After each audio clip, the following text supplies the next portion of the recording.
Hi everybody, welcome to our virtual open house. It's a little bit different than in most years, and I'm sure by next year we'll be back to a live and in-person open house.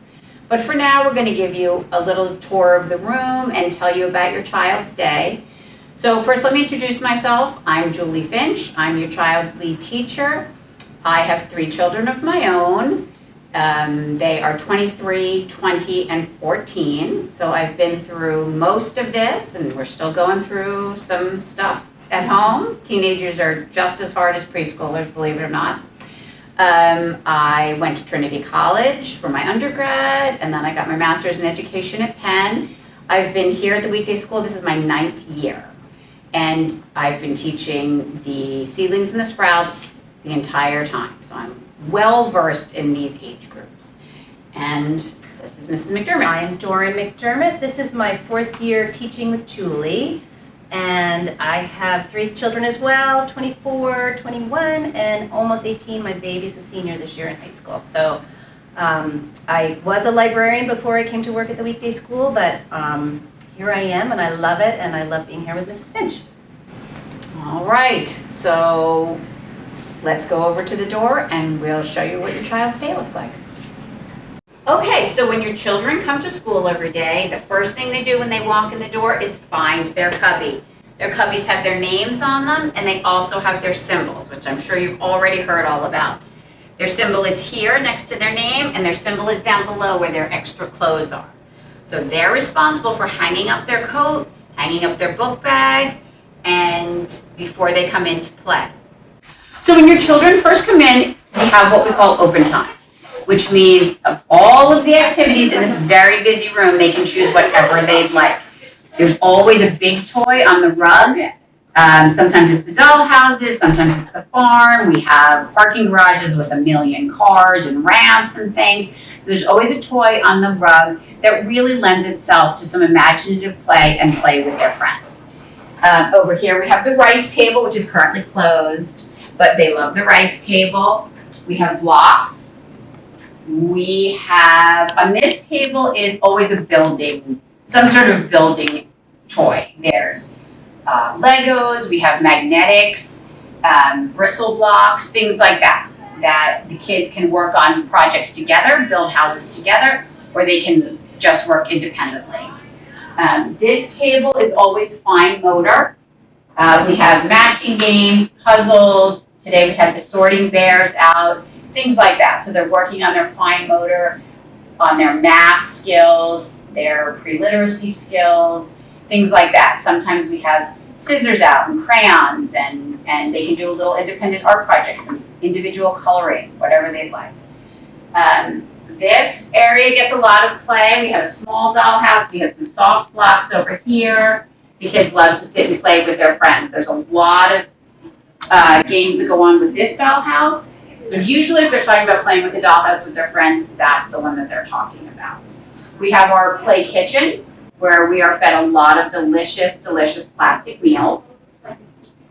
Over here is our science center. Right now we're set up for the fall. We have pine cones and acorns and things like that, and a set of magnifying lenses to check it out up close and personally. And they really have the run of the room for the morning.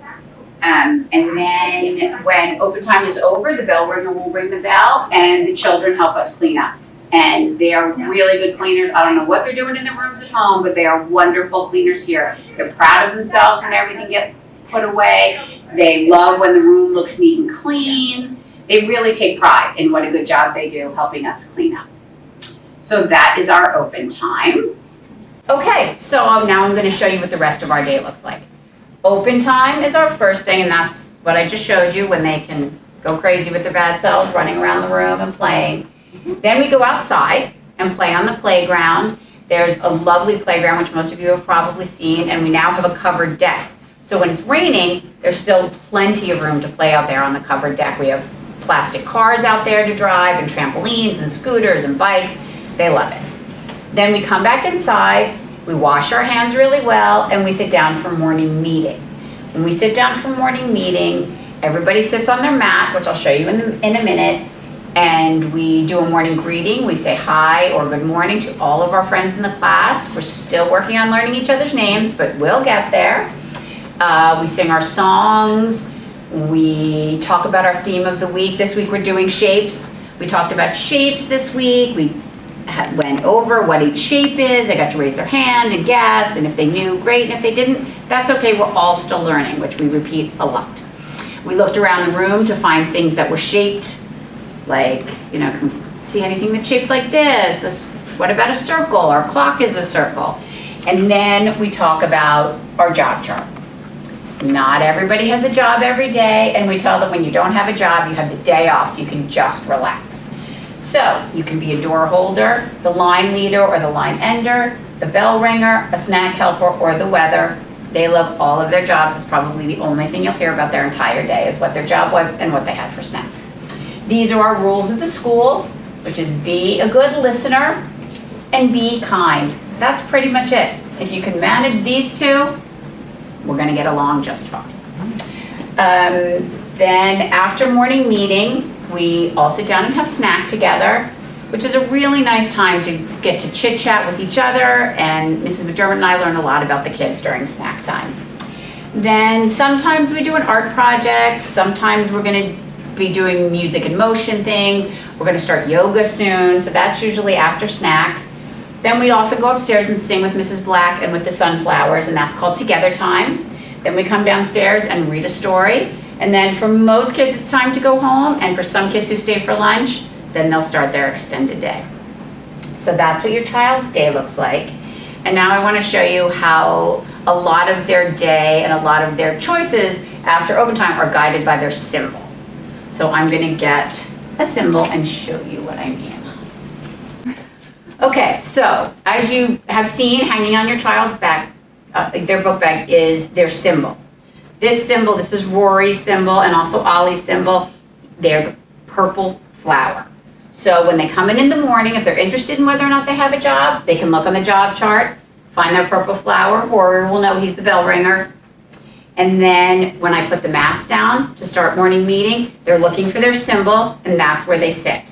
And this is a work in progress. It takes them a while to be able to find their symbol, especially when I'm putting the mats down, but they're getting really good at it. They're getting really, really close.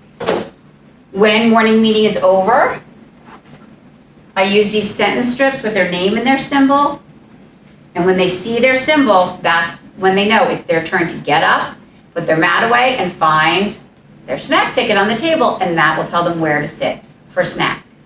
So with the exception of the mats, I don't know if you can see it, but their name is on their symbol too. So this is also teaching them to recognize their name. Some of them already can, but for some of them they can't. On these sentence strips, when second semester rolls around, we'll be cutting their symbol off for the sprouts, not for the seedlings. They're not ready, but we'll be cutting this off. And they really do recognize their name at that point, just from this and just from seeing it on their snack ticket and on their job ticket. So a lot of what they do is guided by recognizing their symbol. It really gives them a sense of independence, that they're not waiting for us to tell them where to sit for snack. They can find it themselves. They can find their own seat on the mat for morning meeting. The philosophy of the Weekday School is really about learning through play. So even though it seems like they're really just playing all day, they are learning. They're learning to use their language to communicate. They're learning to get along with others, to wait for a turn, to ask for a turn, to give a turn. They are noticing their classmates and figuring out who likes to do the same things as they do and who makes a good partner outside and who makes a better partner inside. And there's a lot of social and emotional growth that goes on just in their play, especially during open time.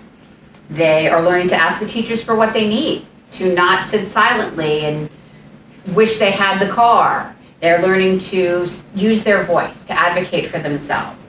They're developing pre-literacy skills. They're looking at books. We're talking about books when I read to them at story time. What's an author? What is illustrated by me? They're developing math skills. They're standing on the first circle or they're standing on the last circle. They're setting things up by size. They're doing puzzles that teach them spatial relations. There's science going on all the time, not just on our science table. Mrs. McDermott has science experiments every week that the kids participate in. Clearly, there's a ton of fine motor and gross motor growth going on. So even though it looks deceptively like they're just playing all day, they really are learning and growing. Okay, so some basic housekeeping things. I'm sending home those weekly emails. They're to keep you informed, but they're also sort of to set up a talking point between you and your children. You can say, oh, you're talking about shapes this week. What did you learn about shapes today? Or what shapes did you see in your classroom? I'll always let you know what books you're reading. So if what did you do today at school yields a nothing, then you can say, did you read It Looked Like Spilt Milk today? What did you have for snack? Did you have a job? So that's really the purpose of those emails. I am going to be sending home at some point as we get later in the year a text chain, and that's how we will communicate a snow day, should we have any snow ever again in Pennsylvania. So let's see. Oh, as we get into colder weather, when the time comes, the weather's been so nice, it's not necessary now, but when the time comes, I'll be sending home an email asking you to send in warmer extra clothes for their cubbies. A lot of the kids have shorts and t-shirts now, which is what they should have, but we will need pants and long sleeve shirts as we get on into colder weather. Again, with the colder weather, mittens, no gloves. I'm begging you, no gloves. It adds a solid 7 minutes to us getting outside if Mrs. McDermott and I are trying to fit a million little fingers into a million little gloves. So please, just mittens. Mrs. McDermott takes everybody to the potty every day. If your child isn't potty trained yet and you're working on it and they're coming to school in underwear, just give us a heads up. We're, of course, happy to add them to our potty list, but we need to know. We need just a heads up that morning. It doesn't have to be a big deal. And then we'll put them on our list and make sure that they get taken every day. Let's see. Things that you can be doing at home.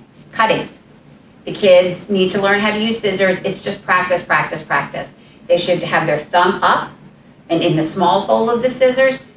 At school, we have strips of paper that are like an inch wide and the length of the paper, and they just cut, cut, cut, cut, cut, and leave the shreds all over the place, and then you throw them in the trash. But it really is good practice. For practice with their grip, you can give them broken crayons. It's harder for them to hold it the wrong way when it's a little teeny broken crayon. What else am I forgetting? Read to them. I know you're all reading to them. They tell us about that they get read to at bedtime. Rhyming books are great for pre-literacy skills, for recognizing what happens when only one letter in the word changes. That's it. I'm sure you guys are doing all of this stuff already. I'm sure you're going to have questions. This is normally when I would open it up to questions and answers, but unfortunately in this currently virtual world, that's not possible, and Zoom just wasn't going to work with the signals that we get in here.